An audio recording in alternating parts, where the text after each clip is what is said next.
Thanks for checking out SYMFONI on YouTube. Please be sure to subscribe and like our videos for updates.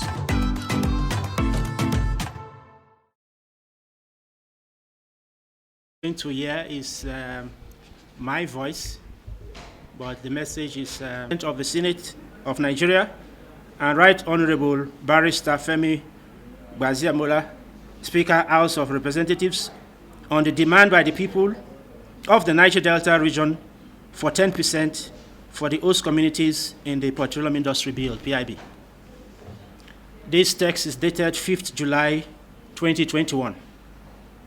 My distinguished President of the Senate and the Right Honorable Speaker of the House of Representatives, we have noticed with dismay, anger, and disappointment and embarrassment the oppressive and domineering attitude of most members of the National Assembly, NAS, over the Petroleum Industry Bill, PIB, now due for immediate harmonization by the National Assembly.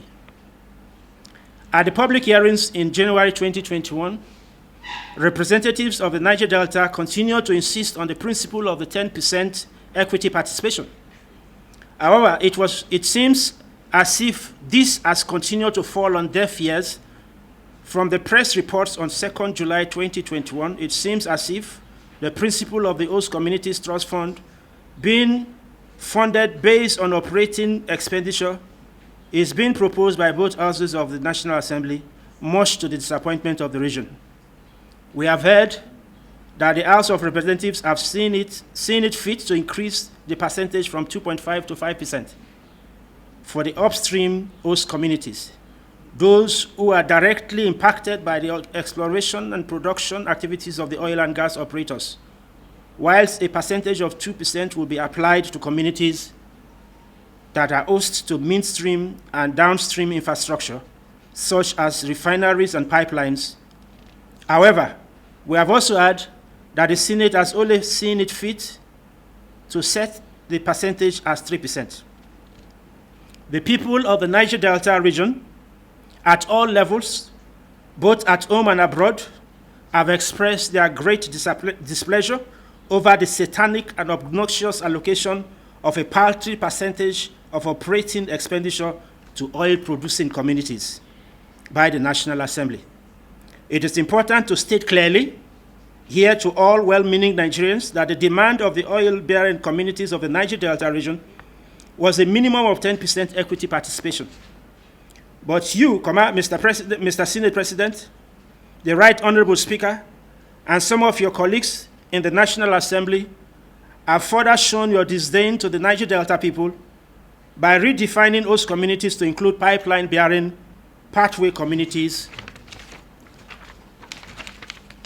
in which states where pipelines pass through to aid them with the privilege of ship supplies of Niger Delta petroleum products could also be entitled to the ridiculous and unacceptable percentages that you are willing to cede to the oil-bearing communities. The long-suffering and oppressed people of the oil-bearing communities of the Niger Delta region are surprised at the news that the National Assembly finally passed the PIB, albeit the lofty dreams and voted expectations of our 2 decades of legislative dilly-dallying had been dashed. This unhealthy anticlimax is a predictable end as northern legislators, combined with the delusional efforts of IOCs to pass an unjust piece of legislation to deny our people the benefits of the resources in their region. The kernel of the bill passed is to deny our people commensurate benefits of the resources of our region while using our natural resources to earn profits for everyone other than the oil-bearing communities in the value chain, and increasingly flattening the profits of IOC investors who are miles away from our communities.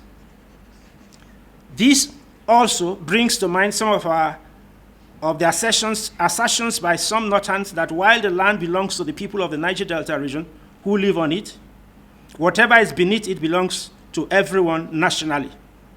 This negates the principle of the Latin principle, quid plantator solo so sedit, which means that something affixed to the land is part of the land. And therefore, whoever owns that piece of land will also own the items attached to the land. This is why in Zamfara State, where gold is mined, the land belongs to the state, as does the minerals underneath it. But in the Niger Delta, the same doesn't seem to apply. The federal government has maliciously laid claim to the oil minerals under the land. What double standard? Different rules and laws for different parts of the same country. The issue of real local content, that is to say for Niger Deltans in general and the host communities in particular to play a major role in the oil industry, is something that we consider our inalienable right. In spite of assurances in the past that efforts would be made to prioritize Niger Deltan content, there is very little evidence of it happening in real terms. During the government of the late President Umaru Yar'Adua, it was agreed that when the federal government divests of its equity in its JVs, joint ventures, with the international oil companies, that 10% will be given to the host communities. However, we have seen no sign of any commitment to this in any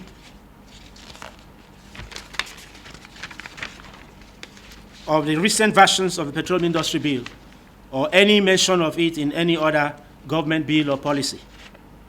As part of the Pan-Niger Delta Forum's PANDEF 16-point agenda that was presented to Mr. President in 2016 on November 1st, we demanded inclusive participation in the oil industry, covering issues such as the ownership of oil blocks, marginal fields, as well as in boards and personnel of parastatals and agencies such as NNPC and its subsidiaries. Sadly, we are yet to see any real progress in any of these areas. And the latest version of the Petroleum Industry Bill does nothing to address these concerns. Instead, in spite of us, as the owners of the land, wanting to be real equity participants in the oil industry, that is to say, to be owners, shareholders, directors, and senior management in local oil companies, international oil companies, and oil contractors, the concept of host communities trust fund is being imposed upon us. On good authority, we are aware that hours before the bill was passed, the international oil companies conveyed the Nigerian co-conspirators in hotels that some of us as stakeholders monitored.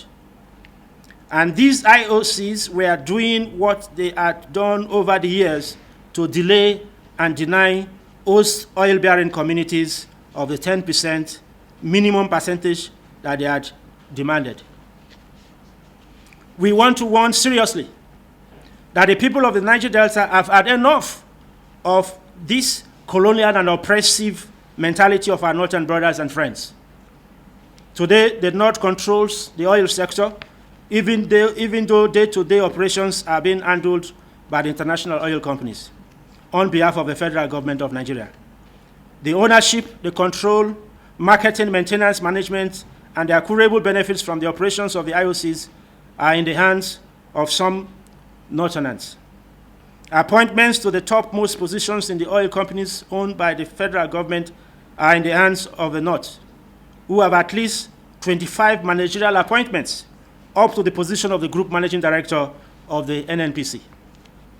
And only a few of these positions are held by Southerners, and a few are still by the Niger Delta people, the home of oil production, an area which produces over 91% of the total oil production of Nigeria, and who are the true owners of these God-given resources, contrary to the bogus and fraudulent claim by some uninformed persons that they own the oil because it was the revenue generated from granite that was used to develop the oil industry.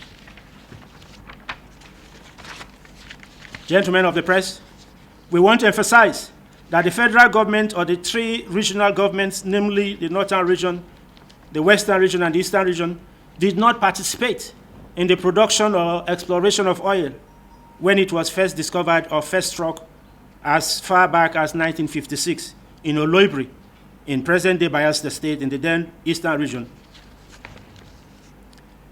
It will be recalled that in 2009, a member of the House of Representatives on the floor of the House arrogantly and provocatively demanded that our people of the Niger Delta who occupy the oil-producing areas should be relocated by the federal government in order to give free access for oil exploration.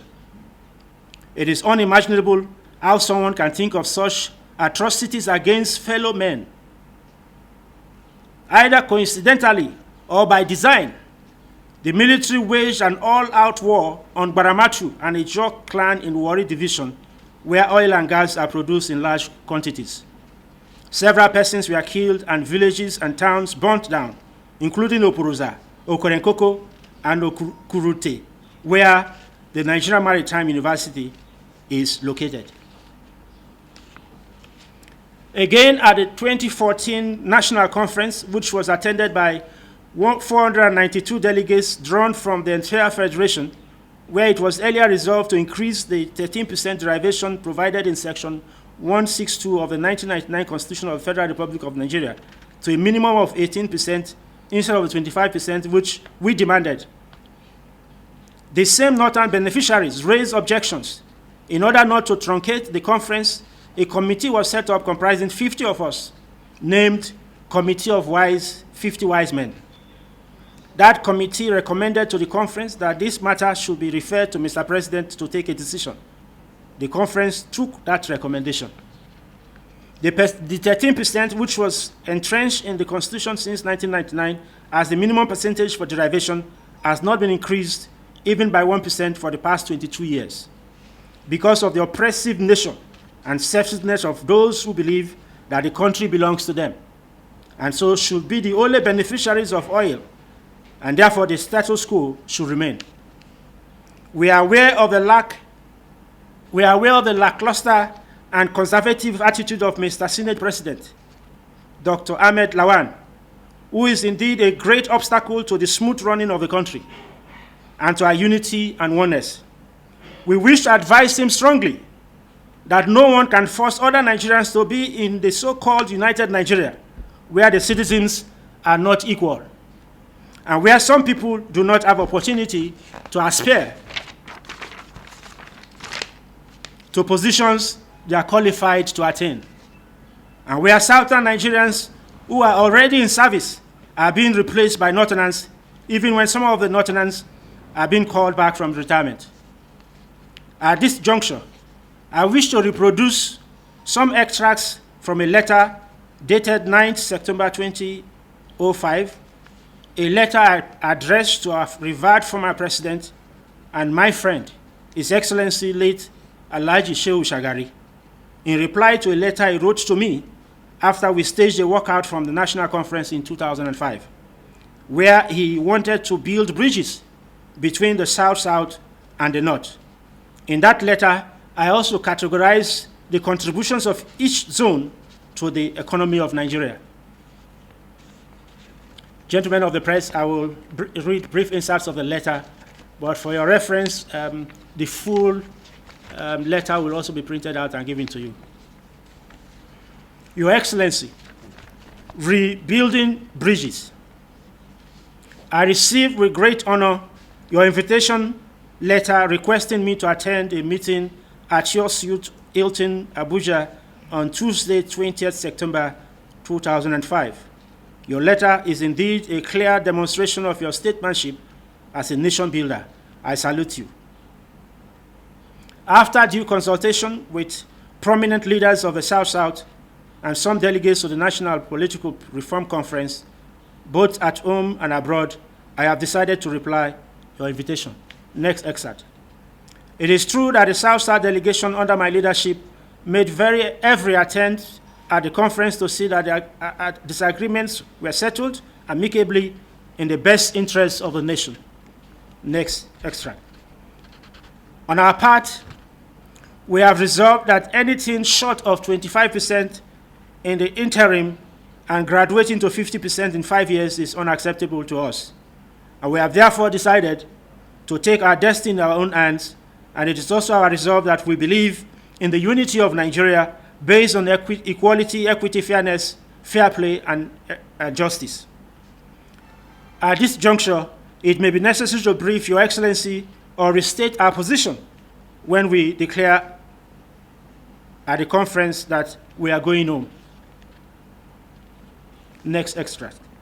We wish to note that in the course of deliberations throughout the conference, we have always bent over backwards to accommodate the fears expressed by opinions contrary to ours, no matter how unfounded, all in our quest to promote unity, peace, and stability, and in our resolve to continue to be our brothers' keepers.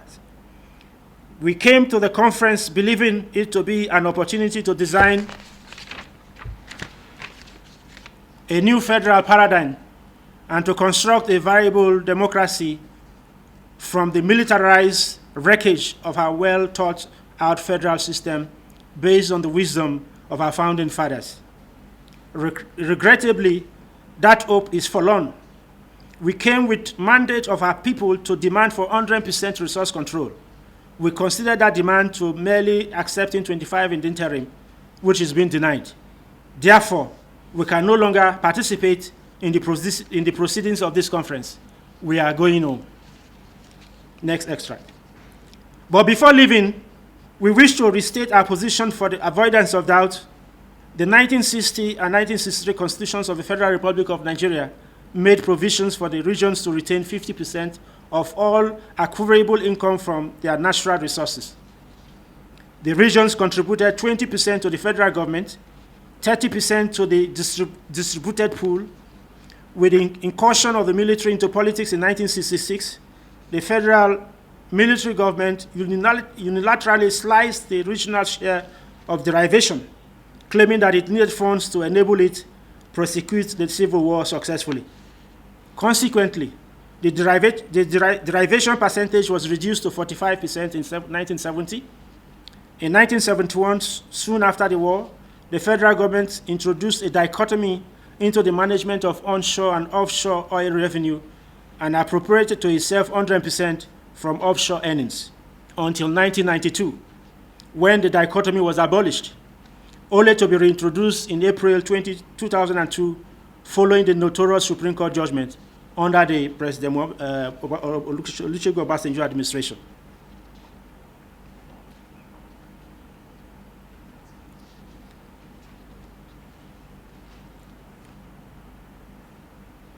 Onshore earnings were progressively sliced to 20% in 1976, 0% in 1979, 2% in 1982, 1.55% in 1984, and 3% in 1992.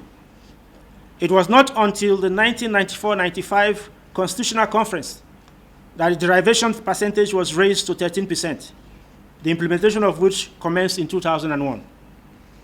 Next extract. Apart from the above injustice from the federal allocations, comparative revenue generation profiled from the 6 zones in a demonstrative evidence of disequilibrium between contribution and allocation, in which the people of the Niger Delta have been perpetual victims. The table below shows it all. I will save us the time of going through the table. The table is available for you. But perhaps for the benefit of viewers, let's go through it. In the table, the North Central Zone, amount received by the North Central Zone received 45.811 billion naira. Contribution, 0%. Percentage in allocation, 7.48%. Northeast Zone, amount received, 46.213%. Sorry, 46.213 billion. Contribution percentage, 0%. Allocation percentage, 8%. Northwest Zone, amount received, 42.476 billion. Percentage contribution, 0%. Percentage allocation, 8.31%. Southeast Zone, amount received, 33.476 billion. That is 33.476 billion. Percentage contribution, 2.75%. Percentage allocation, 5.48%. Southwest Zone, amount received, 42.502 billion. Percentage contribution, 3.97%. Percentage allocation, 7.42%. South-South Zone, amount received, 145.171 billion. 145.171 billion. Percentage contribution, 41.54, 91.54%. Percentage allocation, 17.31%. The table above clearly indicates the injustice that the Niger Delta people have continued to suffer, contributing over 90% of revenue and receiving less than 21%. 20%, that's about 17.3%. And this injustice has continued till date. Next extract. It is clear from the above that from 1966 to date, the rights and welfare of the Niger Delta people have been sacrificed for the sustenance of the Nigerian state and federation. A plausible case could be made for the forfeiture of revenue, which would be otherwise have accrued to the Niger Delta states during those war years and immediately after. Definitely, the exigencies of the Civil War should not be a permanent feature in the organization of our national economy. That is why we have been resolute in pursuing the reorganization of our physical federalism, the aim being to diversify our national economic base, thereby facilitating speedy national development. It is on this basis of the foregoing that we maintain our irreducible minimum demand of 50% revenue derivation. 2, we concede in the interim 25% derivation with a graduated increase to 50% over a period of 5 years. Next extract. We wish to use this opportunity to salute all delegates who share with us the urgent need to lay a new foundation for a viable federal political economy and democratic practice in our country. It is, however, unfortunate and it is embarrassing that some conservative and self-considered delegates in the conference are determined to frustrate the laudable objectives of the conference. Conscious of our experience as an oppressed people within the Nigerian state, and having regard to the reckless pollution, degradation, and desegregation of our environment through 4 decades of oil and gas exploration and exploitation, we, the delegates from the South-South, irrevocably committed to the unity of a Nigeria founded on justice, equity, and fair play, and the pursuit of the collective welfare of our people, hereby reject any further internal colonial arrangements and declare as follows: that all natural resources found in any territory belong to the owners of that territory, including the continental shelf, which is the natural prolongation of the coastal states as recognized by the Independence Constitution of 1960, the Republican Constitution of 1963, and in international law. 2, any law or policy that contradicts the above is unjust, inequitable, unfair, and unacceptable. You can therefore imagine my enthusiasm for such a meeting conveyed by you, that we must be cautious and careful that proper arrangement and agenda is worked by both parties for the meeting to be successful, since these issues of special relationship, which will laboriously canvassed at the confab, did not stop or prevent misunderstanding at the confab. I deeply regret the apology and apologize for the length of my letter.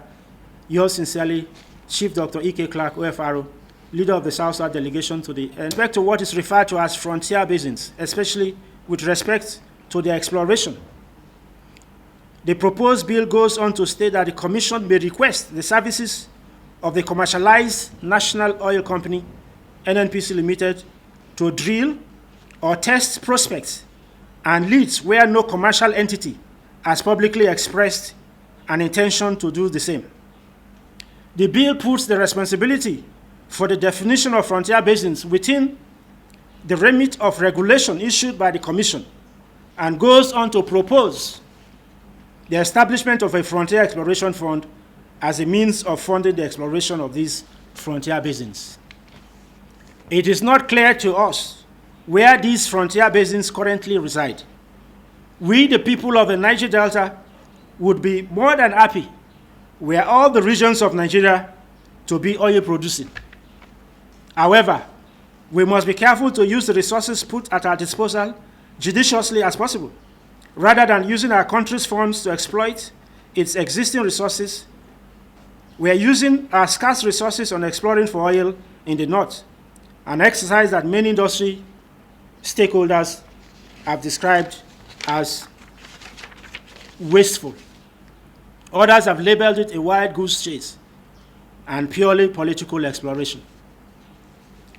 So the recommendation made by the ad hoc committee that the funding to the Frontier Exploration Fund, which previously had been based upon 10% of rents on petroleum prospecting licenses and petroleum mining leases, should be augmented by an additional 30% from the newly commercialized NNPCs Limited profit and profit gas as in the production sharing, profit sharing, and risk service contracts, took us entirely by surprise.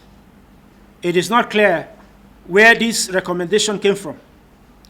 Those of our representatives that attended the public hearings of both the House of Representatives and the Senate on the PIB do not recall hearing any request for additional funding for the Frontier Exploration Fund from any industry stakeholder. And therefore, we totally condemn it, not only the concept itself, but also the means via which it was smuggled into the bill. Conclusion. Ladies and gentlemen of the media, given the depth of ingratitude expressed and delivered after decades of exploration and neglect of the Niger Delta region, the entire people of the Niger Delta, for and on behalf of the host communities of oil and gas producing communities, vehemently reject the following aspects of the bill. 1, the 3% and 5% of operating expenditure granted to the host communities trust fund. 2, the fraudulent and provocative 30% provision for the Frontier Exploration Fund. And now demand that the PIB, as passed by the Senate and the House of Representatives, must be reversed, reviewed, and amended to ensure that the oil and gas bearing and producing communities must now receive not less than 10% of operating costs. If this is not done, the Niger Delta people may be forced to take their destiny into their own hands. And all IOCs may find themselves denied access to their oil activities in the oil and gas producing communities of the Niger Delta region. This message is signed by Chief Dr. Edwin Clark, OFRCON, National Leader, PANDEF, National Leader, South-South Geopolitical Zone. Thank you so much.